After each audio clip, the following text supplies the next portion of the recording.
Are you a Filipino living in Middle East, Europe, Asia and the Pacific, USA or Canada? You are our story. You are our Filipinos World. The Filipinos World Saturday every 4 to 5 p.m. only here.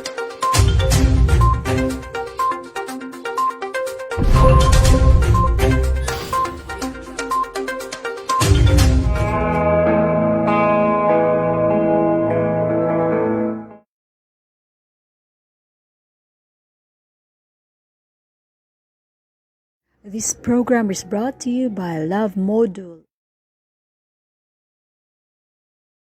and Envirocool.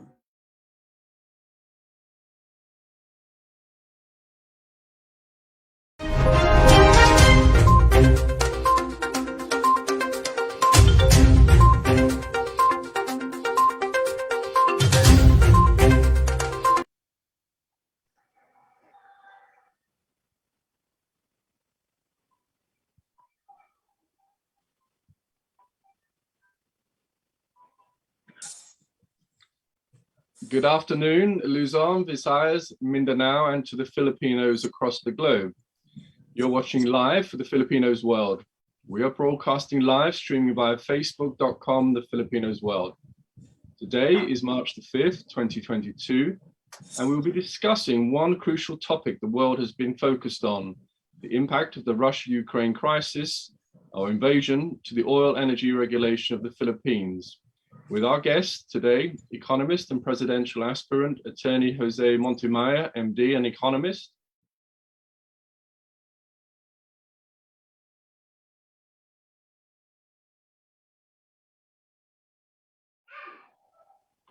In late 2021 and early 2022, our fears around the world,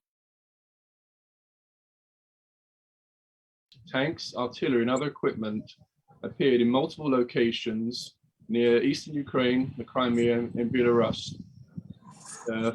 Forces were appearing in joint drills with Moscow's closest international ally. Some of those forces began pouring across the border, crossing into Ukraine from the north in Belarus and to the south from the Crimea, according to the Ukrainian State Border Service. Elsewhere, explosions rang out in multiple cities, including the capital Kiev.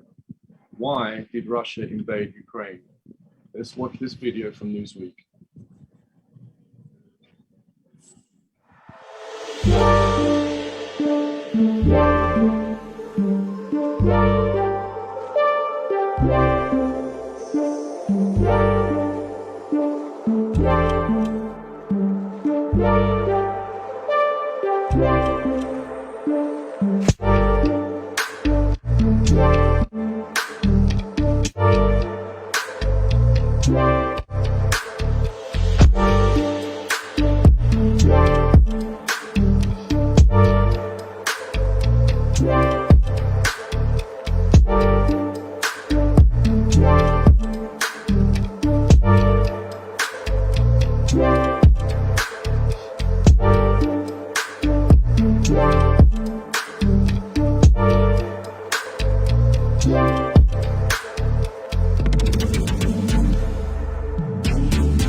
If Putin makes this choice, Russia will pay a heavy price. Russian aggression and further incursion into Ukraine is absolutely unacceptable.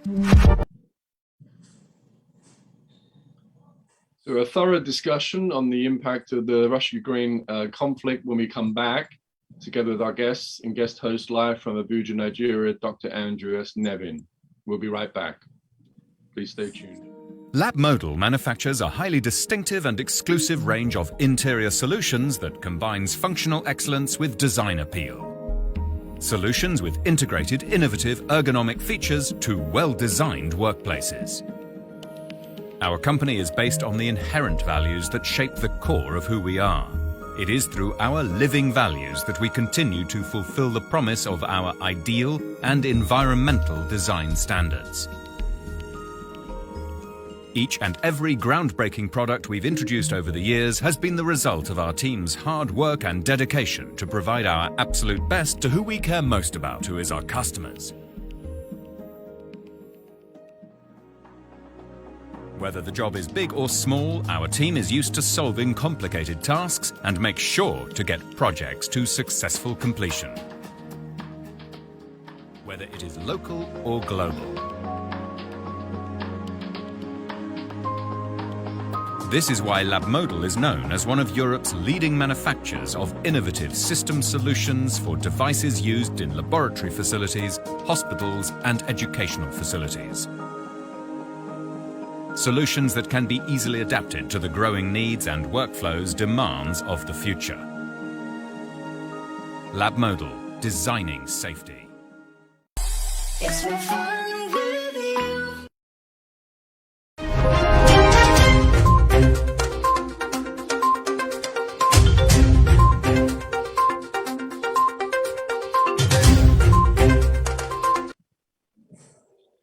For our episode today, we have our guest host, world economist, live from Abuja, Nigeria, Dr. Andrew S. Nevin. Good morning, Andrew. Welcome, and thank you for being the host for today's episode. Good morning, Paul. It's great to be here. And good morning to our very distinguished guests, Dr. Atty. Jose Montemayor and Mr. Manny SD Lopez, who are both aspiring. Dr. Jose is aspiring to be president of the Philippines, and Mr. Manny is aspiring to be vice president of the Philippines. We're going to have an exciting show today. So many issues to unpack on that, but let's start with the main event happening around the world. So the Russia-Ukraine crisis, the invasion, really poses challenges to growth and also to the transition to a green economy around the world. I want to start with Dr. Atty. Jose, just his views on the resiliency of the Philippine economy under these threats that are coming. We've seen the oil price, Brent oil, rise about $50, $60. It's, I think, $118 as we speak right now. The Philippines imports about, if I understand correctly, about 400,000 barrels of oil a day, which means that it's about $1 billion a month extra that be paid at the current oil prices from where they were about 2 months ago. So, Dr. Atty. Jose, let's start with you. What are your thoughts on this issue and the impact of the oil price increase on the Philippine economy and stability and resiliency? Well, thank you very much for inviting me here. Well, the Philippines, especially the people, the Filipinos, they have that form of resiliency. Well, as far as our economy is concerned, we have a very flexible economy. Our tax, we can, well, it is hovering around 74 to 82 pesos per liter of the gasoline prices. Now, we can adjust because of our economic resiliency. Number one, our taxation. We can, by measure of Congress and by implementation of the president, we can remove the VAT on oil and also excise taxes. So with that, we can probably reduce 25 to 35 pesos of the current 78 to 82 pesos per liter. So in that case, well, that is economic flexibility as far as for example, how can we be flexible on our fiscal policy? Second, the Filipinos can adjust. You know, we have been in the longest lockdown in the whole world, and well, greatly affecting our economy. But we are still living. We are still existing. How much more this kind of effect? And we know that this war, this conflict, Russian-Ukraine conflict, is very temporary. Second, the general attitude of the Filipinos, how they can be resilient.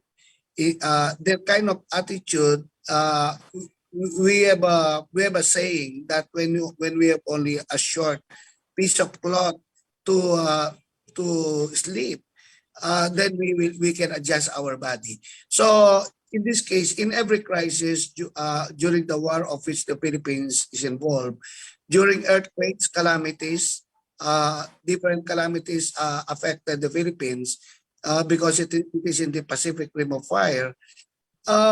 This temporary crisis, Russian-Ukraine impact, actually is not a direct crisis, an indirect one affecting world prices.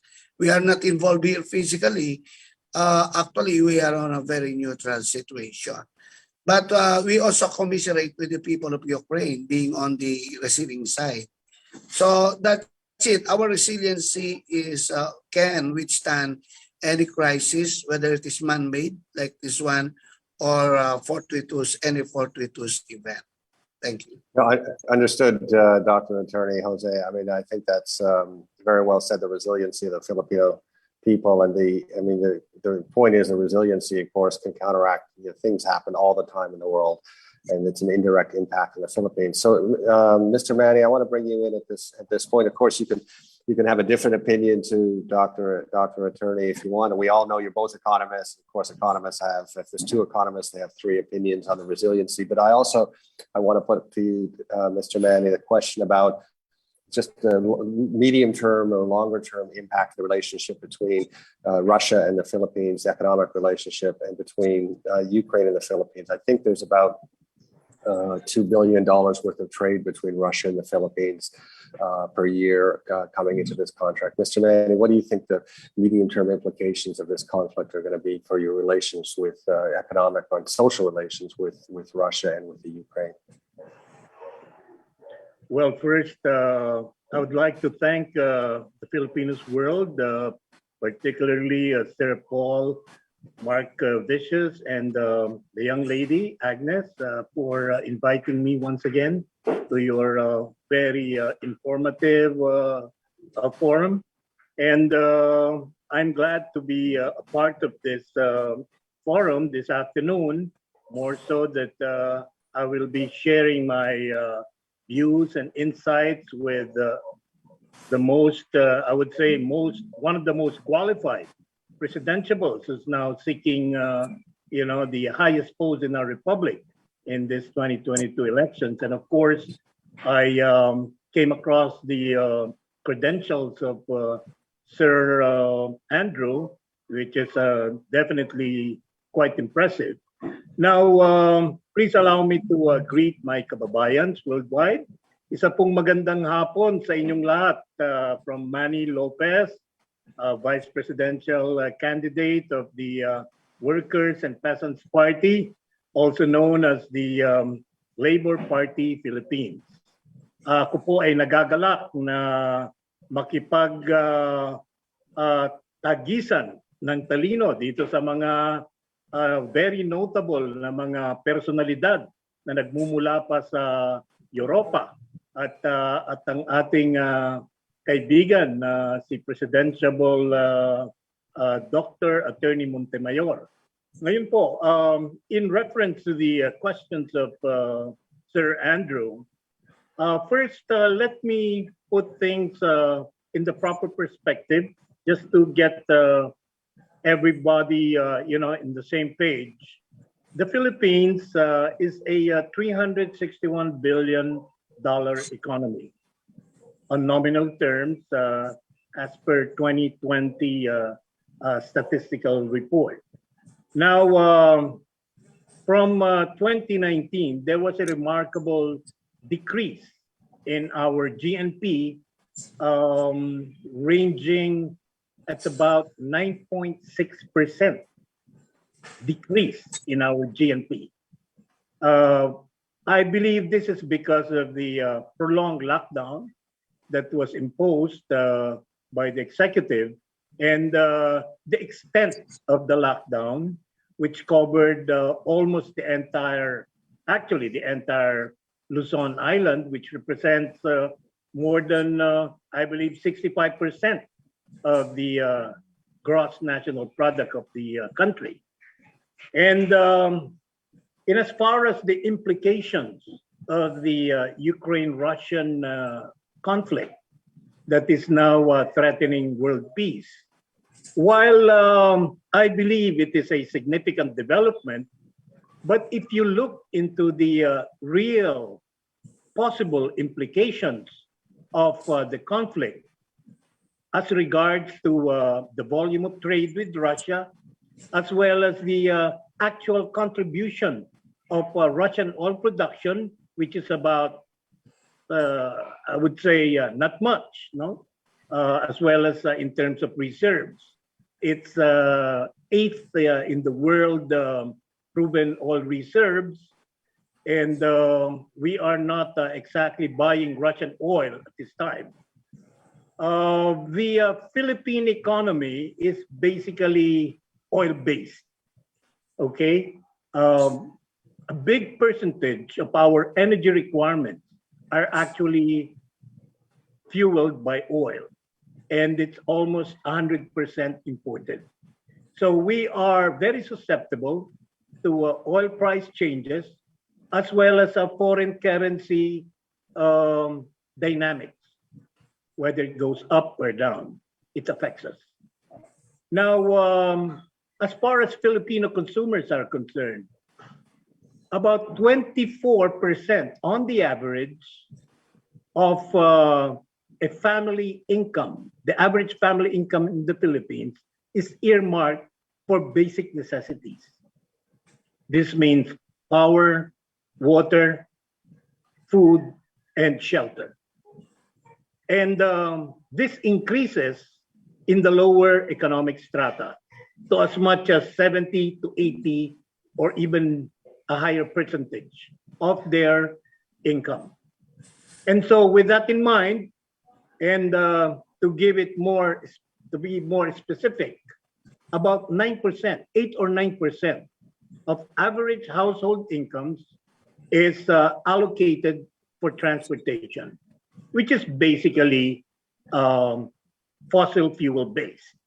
Now, with this data coming before us, while we are now actually experiencing a degree of economic recovery, and it's pretty good actually, at 7.7 in the first few months of 2022. And in the last quarter of 2021, the recovery rate was about 7.5%, which is remarkable. Although I would say that the pandemic really affected everyone in the Philippines, except perhaps those in the privileged sectors, particularly the medical, the medical and pharmaceutical community. They experienced actually a boom. Now, how is it affecting our economy on a broader scale? The repercussions, the socio-economic repercussions of the pandemic is devastating for the Philippine economy. It has affected our agriculture, it has affected services, and it has affected manufacturing. And if not for the substantial increase in remittances in 2021, where there was a remarkable 15% increase in remittances into the Philippine economy, the Philippine economy would have been, in the doldrums. Okay, so Mr. Manny, let me just stop you there. We're going to come back to continue on this question. I think what you pointed out is, the Philippine economy, the Filipinos are resilient, but just the mathematics of the impact of the oil price and other commodities is tremendous. So I want to come back to Dr. Attorney Jose at the moment. I wasn't able to answer the Russian question, but I'll. No, that's all right. Just we're right on the big issues, because I think now really what we framed up for Dr. Attorney Jose is, we're coming to the presidential election. You're a presidential candidate. We've had the impact of COVID. And Manny has laid out very well, among countries in the world, really devastating impact for the Philippines, but mitigated by the tremendous diaspora that you have. But we have the impact of COVID and its devastation. We now have the impact of the Russian invasion of the Ukraine and the increase in not just oil prices, but other commodities. Of course, Russia and Ukraine are both major exporters of wheat, and it's affecting world food prices. So can you talk to us today a little bit about what your economic platform is when you win in the next few months to be able to take on these big issues? Because despite the resiliency of the Philippines, there's still major economic challenges. Well, as far as I am concerned, I will tackle that by giving flexibility to our economic, especially fiscal policy on taxes. For a fact that 20% of that combination of VAT and excise oil on tax can be removed as far as the oil prices is concerned. So not only that, but also giving subsidy to a lot of people involved, like the farmers, fishermen, also in the other sectors of the economy. So, that will mean a lot for the people, and also giving subsidy to the transport people who really need a lot of help at this point in time. Lord willing, if I take over come June 2022, I will employ all these full pack mechanism taxes, probably also lessening, for a fact that 700 billion to 1.3 trillion are lost in corruption. By minimizing that, not necessarily abrogating it, but minimizing that to probably 50%, it will mean a lot of us. Meaning, this Russian-Ukraine question is indirectly affecting us because of the domino effect of oil prices. Now, what really concerns us more is the protection of our people in both Russia and Ukraine. There are a lot of, for example, 5,000 Filipinos in Russia and almost 1,000 Filipinos living with their families in Ukraine. So we are very much concerned about their protection, their health, their situation, such that we have to, if I will take over come June, I will give a full blast protection in this. But I hope this conflict will not go as far for 2 months.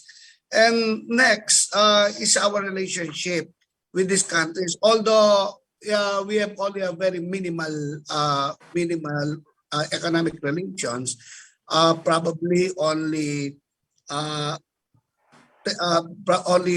to $100 million with Russia, and also probably 10 million with Ukraine. That's a very minuscule amount. But the most important thing is that for us, that peace will reign, because we have, Filipinos are everywhere. They are in Russia. We have a lot of kababayan, or we have a lot of migrant workers in Russia. Not only that, we have also people in Belarus. We have people in Georgia, which is next to Ukraine. We have also a lot of our women are married to Russians also. So when you have this kind of conflict, you do not only think of one party like Ukraine, but also you also think of the massive sanction against Russia, of which Putin will not be affected, but the people in Russia are being affected. The big oligarchs are not affected, but the workers there are affected, including the Filipino laborers there who are were in charge of the oil rig of the biggest oil companies in Russia. Most of the talent Russia is employing are Filipino engineers also, like Saudi Arabia. So I am much concerned with these people, these lowly workers who are just surviving. Their families here in the Philippines are just merely surviving. Thank you, Dr. Attorney Jose. I mean, yeah, not an easy situation. The Philippines has tried to be, friendly to all countries, but it's increasingly polarized world. It's not a simple situation. So I want to come back to you, Mr. Manny, on this issue that the Dr. Attorney has raised, which is, I'll paraphrase it, but we have this conflict, of course. China has tacitly supported Russia in its invasion. And of course, there's been conflict between the United States and China over the years, which creates problems for the Philippines. Because again, I mean, it's has major important relationships with China, has major important relationships with the United States. Mr. Manny, what's your view of going forward, the impact of this Ukraine invasion on these geopolitical issues for the Philippines, where the Philippines has always been trying to kind of tie, in the last few years at least, a little bit of a tightrope between the United States and China, and now it just seems to become more complex. So if you're elected vice president, which I sincerely hope happens, what's your approach to these difficult issues? On the matter of, sorry, Mr. Manny, is it possible to turn on your camera? Maybe it's just me. I'm not seeing you. I don't know, Agnes or Paul, if we're able to see Mr. Manny. We can see Manny. Okay. Andrew. Okay, please go ahead, Mr. Manny. all right.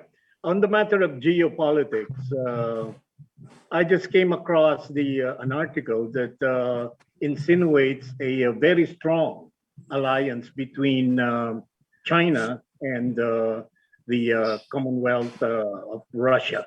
Now, what fears me most personally is the prospect of the conflict getting kinetic, meaning the option of using nuclear weapons becomes a reality. And when that happens, not only the Philippines will suffer, but the entire world. As regards to the alliance of the People's Republic of China with Russia at this time, it's kind of comforting that President Xi Jinping mentioned that they will not exploit the situation in Ukraine, the conflict between Russia and Ukraine, to actually, make a scenario where create a scenario where the People's Republic of China Liberation Army would be intruding further into the Taiwanese airspace, or perhaps violate, put in more intensify the potential conflict in the West Philippine Sea or South China Sea.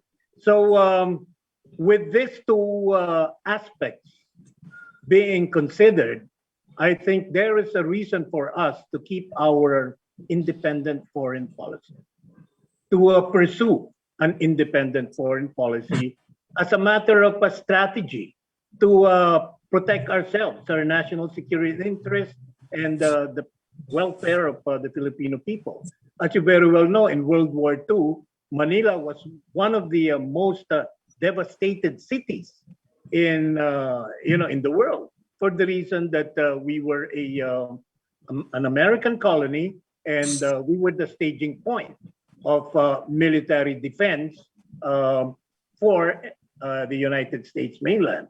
Now, I think an independent policy would give us more leeway to protect our national security interests and the welfare of our people.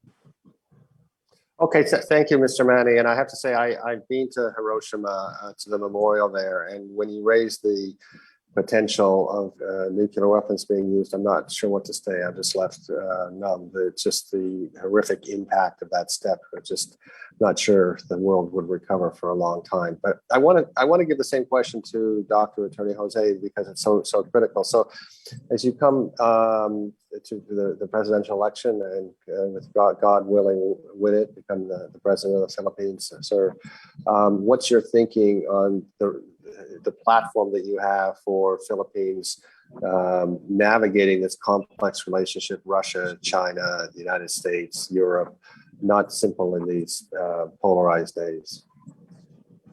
In this day and age, no such thing as independent foreign policy.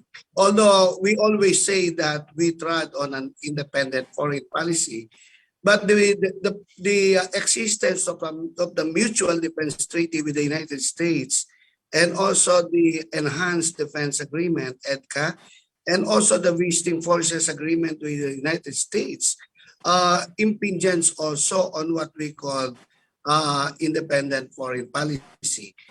We are also entangled with too much business. 90% of business in the Philippines is intertwined with China. As a matter of fact, the near ending of the Malampaya, the biggest oil resource in the Philippines, has been garnered by a Chinese guy called Dennis Uy.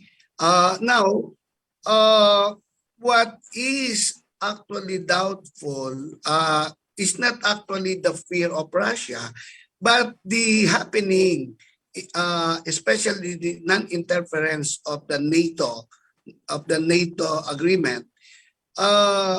It may, if they will not intervene with what is happening in Ukraine for the defense of Ukraine, it will embolden China to annex Taiwan, which is it's not very far.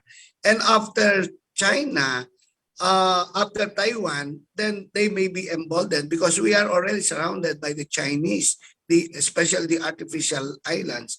So it is not a far possibility. It is a near possibility. That's why if I will take over as president of the Philippines, I will of course cut all ties with China to make it, and I will abolish also our relations with US so that it will make us neutral. But what about Russia? It is not true that Russia and China are friends. No, they are only strategic partners because of the saying that the enemy of my enemy is my friend.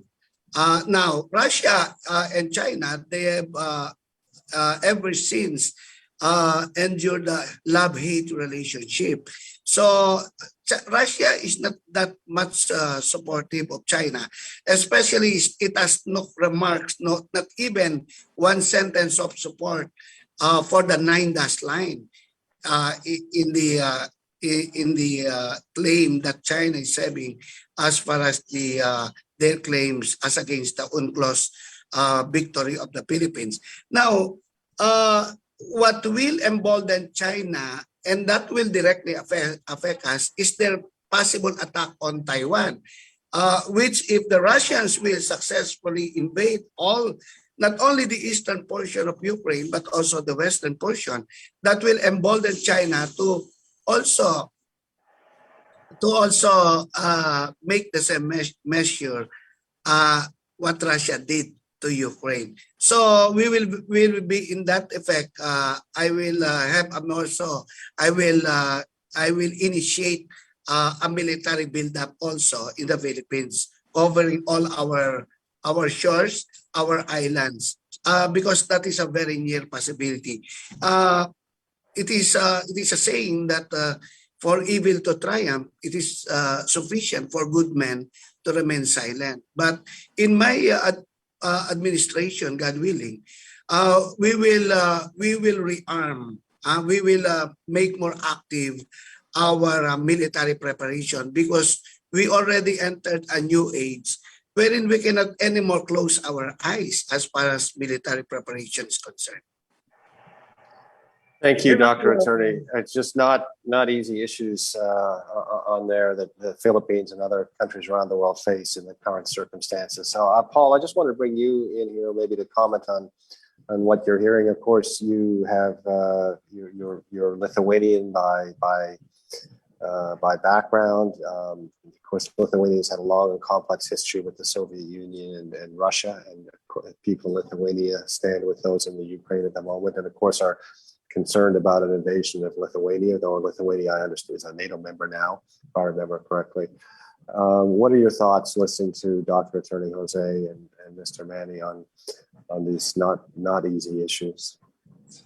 Well, thank you for bringing me into the discussion, Andrew. I was at Trafalgar Square last Sunday in support of Ukraine, and I reflected on the fact that 30 years previously, I myself had organized a rally in Trafalgar Square because Russian tanks had rolled into into Lithuania, into Vilnius, and 14 people had died. And here we are 30 years later, and I'm attending another rally for the same reason, the same imperialist cause. And I think what we witnessed is, the world went to sleep and expected, Putin just to, be a good guy. And we've got caught out, NATO did not respond to Russia's annexation of Crimea, and it put us on the back foot. There was no military response inside Ukraine to try and avoid the situation that we have now. There was no obvious physical deterrent for Putin. There's been a wake-up call, which, it's alarming for the world to see, and the repercussions spread right across to Asia as well, as we've just been discussing. And, we hope, obviously, that there's going to be a resolution.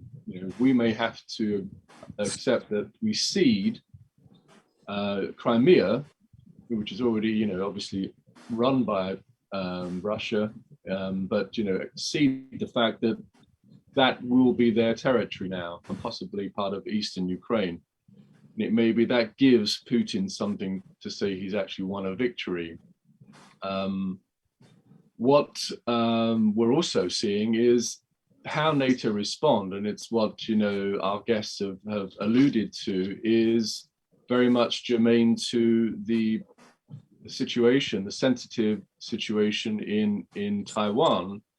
If there's no response from NATO in Eastern Europe, will there be any response from NATO if China decides to act with aggression towards Taiwan? And this has now created a very volatile situation globally. No one is unaffected by this. My specific reaction is, with that wake-up call, how do we then understand policy decisions where we're not overexposed to one country like Germany became with Russia? And it beggars belief that they would have allowed themselves to be compromised, and potentially the security of Europe, and notwithstanding Ukraine, by having such a heavy weighting of their energy supply on Russia, the least trustworthy entity.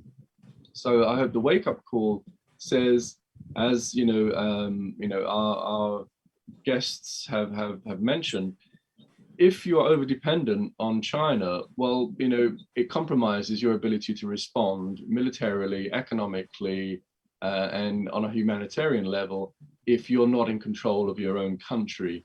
And so I think, I'm going to stop in a second. Okay, I was going to stop you, but go ahead, finish up. This leads right into the next question for our guests. So yeah, and the last point really is, that's very much the message that we got post-pandemic, that our supply chains were over-reliant on China, and we didn't have a response because we didn't have a domestic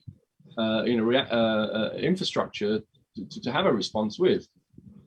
So let me Paul, stop you there. I think you framed up the next question for our distinguished guests perfectly. I mean, we all started to understand out of COVID how stretched we were as a world pursuing efficiency over resiliency. And then something happened, COVID in this case, that just highlighted for all of us how brittle some of these supply chains are and how vulnerable we are in different ways around the world. So the specific question I have, I'll start with Mr. Manny, is around energy security. So as we discussed a little earlier here, I think the importations about 90% of oil is imported. About 400,000 barrels a day is imported into the Philippines. Obviously, there's a price impact. There may be a supply impact depending on the outcome of the Ukraine-Russia situation. But Mr. Manny, what's your strategy for creating energy resilience within the Philippines, also taking into account that the world is moving to greener energy and to net carbon, zero carbon? Thank you for that question, Sir Andrew. Actually, before I even answer you, I'd like to say that, the tremendous price increases in the pump prices of gasoline, diesel, and kerosene, which we know as crude-based, is more speculative than real. Because for one thing, here in the Philippines, we have a 60 to 90 days reserve. And so as a matter of pricing, the current increases in the crude oil prices based on Brent and the Tokyo and Singapore price index is speculative. And so I believe certain regulatory measures should be introduced, first and foremost, to help us absorb the projected impact of high oil prices of products. And the first measure that we should undertake is to make corresponding adjustments on both the value-added tax, which is about 12%, and the excise tax on petroleum products. With that, I think we could cushion the artificial price increases that we are experiencing now. Actually, in terms of simple economics, for every $5 increase in crude oil prices, the actual impact to pump prices in the Philippines is 1 peso and 80 centavos for gasoline, 2 pesos and 20 centavos for diesel, and about 3 pesos for kerosene. And sorry, but Mr. Manny, though, let me push a little bit on this, though. I mean, and of course, Dr. Attorney Jose has said this before. The Philippines has capabilities, some fiscal room, and the VAT. I guess the question I want to put to you, though, is looking out a little further than just 60, 90 days or even the next year or two. Is there a need for the Philippines to rethink its overall energy security architecture in terms of what its energy mix is? Short-term, medium-term, and long-term solution. I was just mentioning the short-term solution that is to absorb the immediate impact of price increases.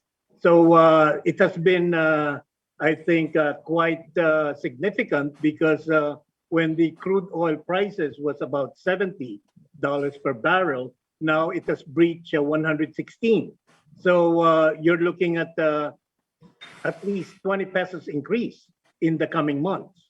Now, our old policy of oil price stabilization fund and all this jazz, I think it would not work. It would not work in the long term to the benefit of our consumers.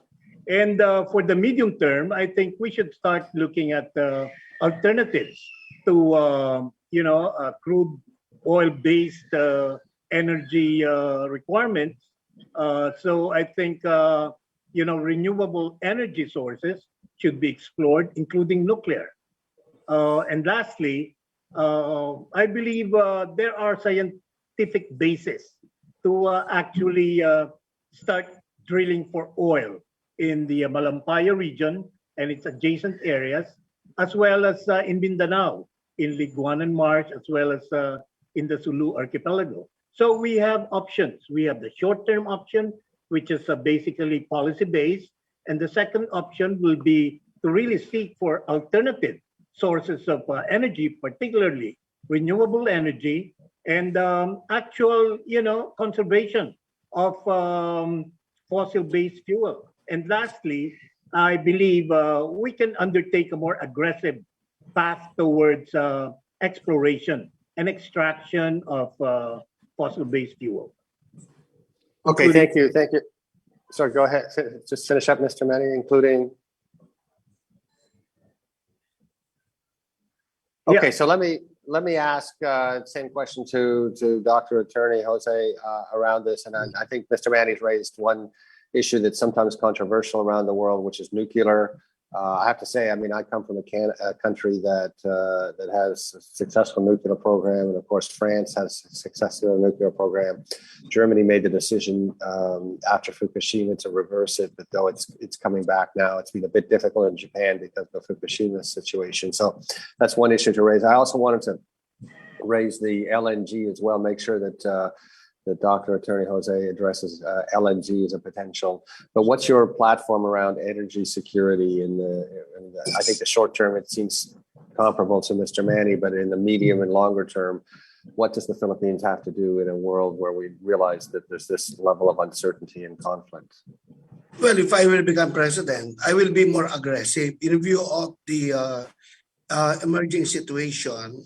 This is a crisis that cannot be equaled by any except World War I and II. Now, I will be more aggressive in finding other sources. We have been so long dependent on oil. Well, there are other sources of which the Philippines is very rich. Renewable sources of energy. Of course, lessening our dependence on carbon emissions that will also affect the Philippines, especially climate change. The Philippines is second to Japan as far as climate change impact is concerned. I will go aggressively on solar, wind, hydro, and also geothermal. But the question of nuclear must be a consensus-based approach among our people.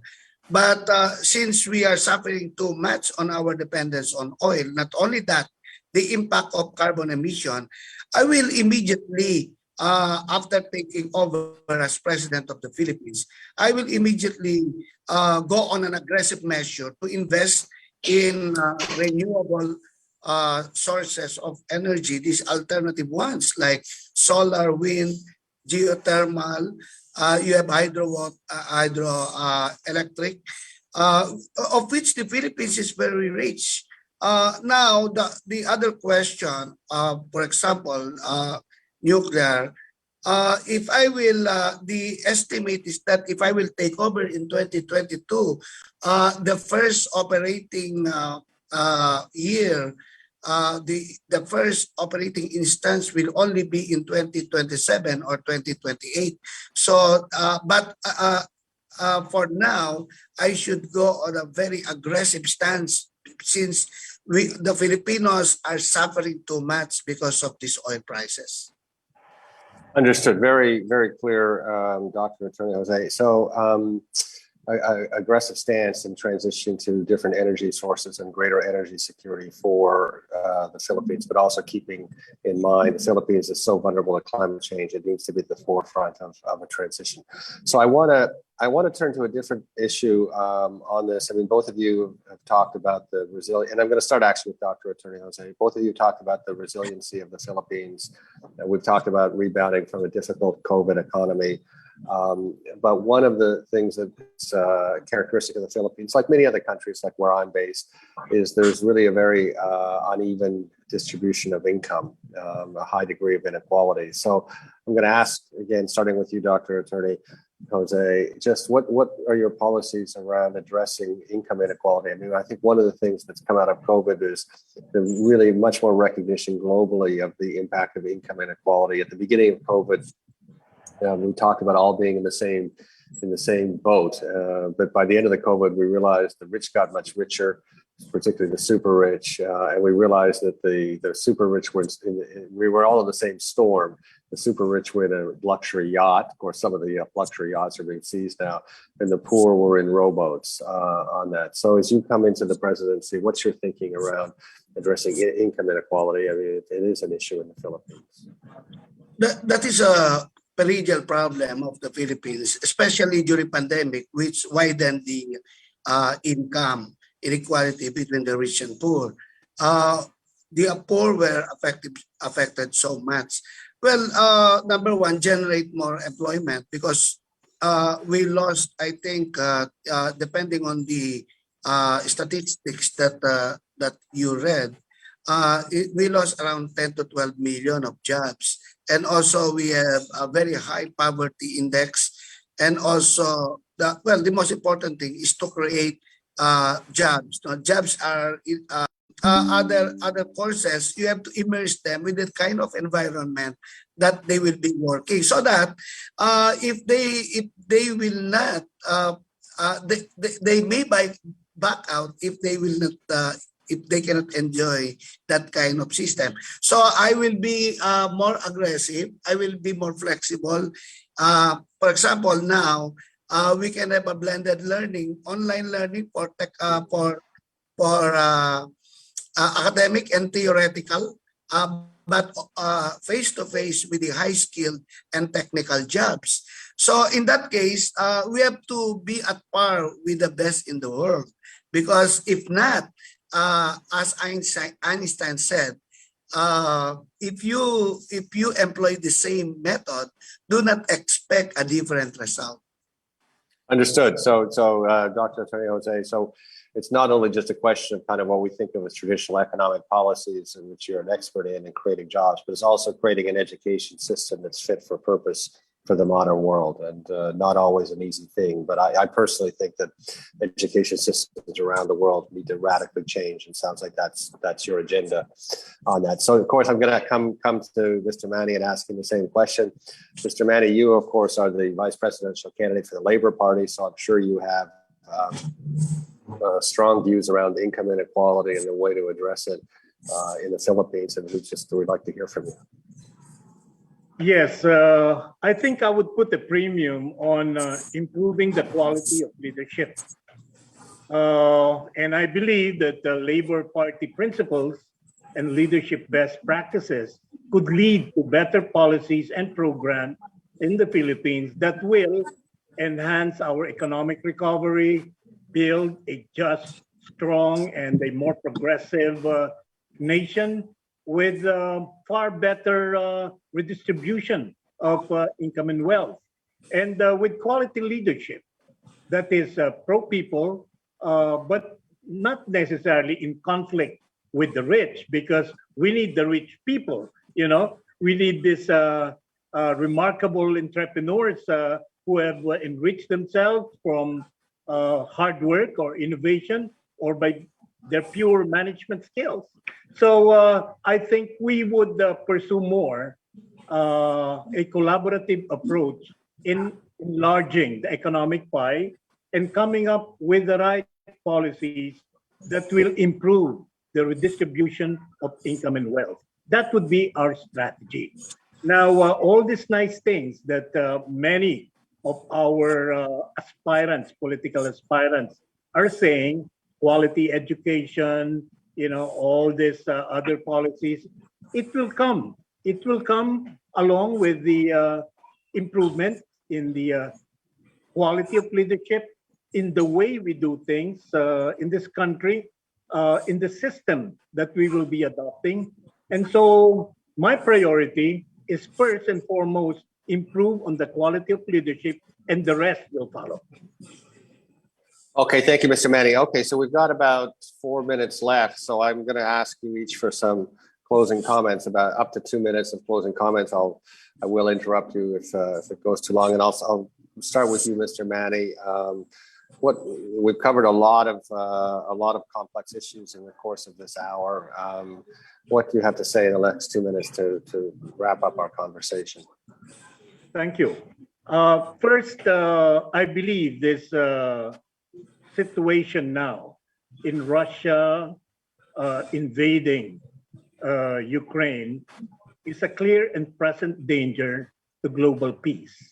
And while I understand the perception of the Russian leadership that Ukraine has always been a part of Russia historically and culturally, as if, you know, it was California to the United States. I also believe that all this pre-colonial mindset should be discarded and respect the rights of the citizens, of the people who are now residing in the area. in that particular country. And as a vice presidential candidate of the Republic of the Philippines, I would encourage all parties to seek a win-win solution, a diplomatic solution to, come up with a winning position for both Russia and Ukraine. And war should not be an instrument of foreign policy. And in that order, here in the Philippines, we have to prepare. We have to prepare to protect our national security interests as well as the welfare of our people by adopting an independent foreign policy. And there is such thing as an independent foreign policy as minced by the good presidential aspirant that we could detach from the Mutual Defense Treaty. We could advance our multilateral relations with the different countries, enlarge our alliances, and that, ladies and gentlemen, is independent foreign policy. Maraming salamat po. Ako po si Manny Lopez, Vice Presidential Candidate of the Labor Party Philippines, and have a good afternoon. Maraming salamat po. Thank you, Mr. Manny, for those very wise words. So, Dr. Attorney Jose, please, just what are your closing thoughts? Well, I am not so much engrossed with the Russian-Ukraine conflict, but all I can say is that to the Russian, Ukraine is more of a liability than an asset. And they are not so much involved in annexing Ukraine because of their grim past of even owning Ukraine. It is more of a liability. Now, what they fear is the stationing of nuclear armaments in Ukraine by NATO, especially their friendship with the NATO, US, and EU. But as President of the Philippines, I will be more busy in putting out the fire in the Philippines that were the result of the Russian-Ukraine conflict, like increase in oil prices, which has domino effect in the food prices, increase of services, increase of everything where we move. Now, being president of the Philippines is more of protecting our fellow Filipinos, their livelihood, their kind of life that they will have in the next 6 years, and well, to have good relations with all of the countries surrounding us and even those that are far. What we pray is world peace. There is no need to intervene for us because we are only a small country. We have to be friends for everybody. Thank you very much. Thank you, Dr. Attorney Jose. So this brings us to the end of this part of the show. I've been privileged to talk about what are very difficult issues on a global, Asian, and Philippines level with Mr. Manny SD Lopez, who's vice presidential candidate, of course, in the June election, and with Dr. Attorney Jose Montemayor, who's presidential candidate in the Philippines election that's upcoming on there. And thank you both so much. It's just the quality of your thinking and these difficult issues, I think, was welcomed by everyone. With that, I'd like to turn it back to Paul at this stage for the next part of our program. Thank you, Andrew. Thank you to our distinguished guests, Attorney Jose Montemayor and the near-Lithuanian Vice President Aspirant Manny Lopez. We're going to take a short break, but we will close the program after the break, so stay with us.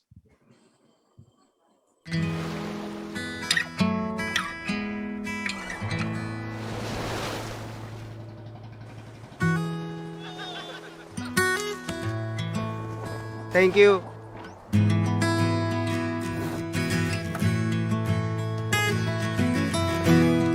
Thank you.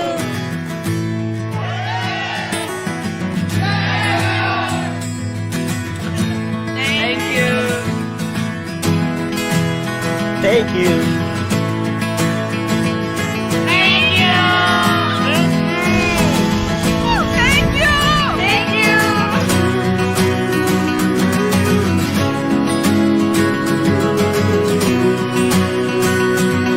Thank you so much.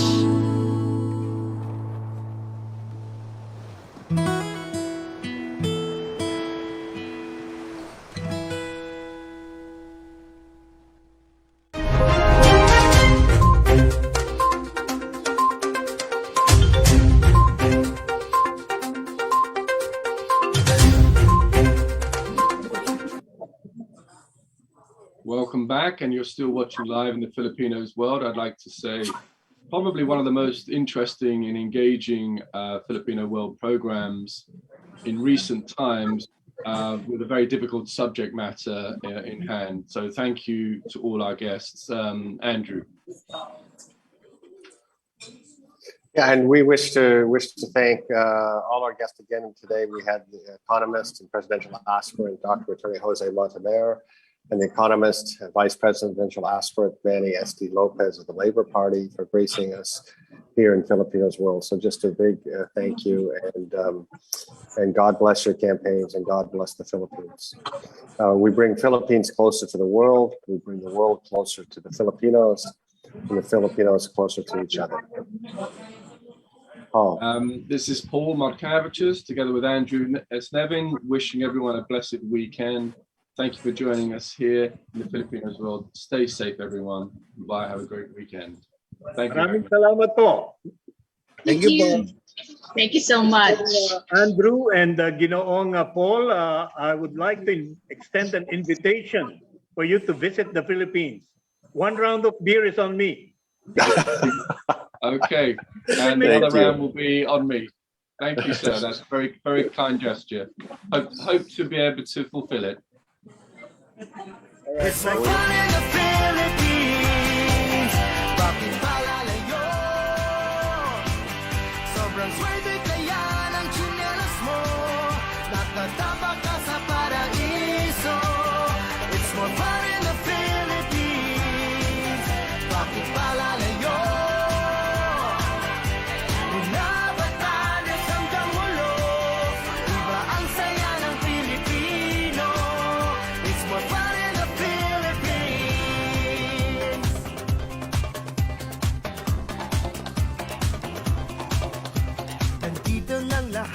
Saan pa pupunta? Malalim ang dagat at mababaw ang ligaya. Halatang Pilipino ka. Abot langit ang iyong ngiti. Lahi ng masasaya. It's more fun in the